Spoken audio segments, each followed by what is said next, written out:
This organization is currently not doing enough for the task that we have at hand. The transformation of tourism towards more sustainability and towards ensuring that we deal with resilience and those issues that are very, very important in this day and age cannot be served with an organization that operates like that. So we need to reform it in order to transform tourism. What reforms would you make?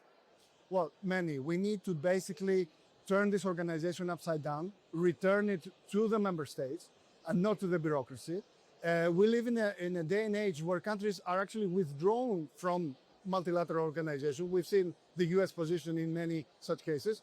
We have to ensure that we create value, we are transparent, we respond back to our member states with efficiency in order for them to trust us to help them in their touristic enterprise. Right, but I know you say this is about principles, not personalities. Of course. But the reality is that if it weren't, you are standing against the incumbent, therefore you don't feel he's worthy of a third term.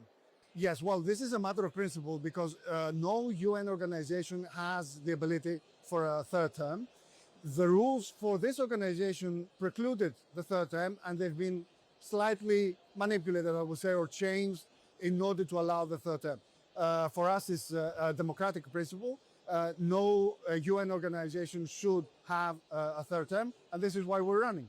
The reality is, nobody will say it publicly, let me say it for you. The UN tourism does not punch anywhere near the weight that it should. No one really listens to what it says. Nobody really cares about what it's doing. I'll give you an example agreeing with what you just said. In Baku, the numbers that came out for tourism were that it has adjusted its emissions by 1%. This is too low, both in terms of the task at hand that we have, in terms of the adjustment we have to make, and compared to the other industries. So we are falling behind. We need to take again the SDGs and push them on the ground in the tourist community. Who's supporting you? Well, I'm fortunate to have the support of many countries, but this is not just the support that I'm asking for. I'm asking them to become partners in the day after the election. If there's one policy that you would point to, what would it be?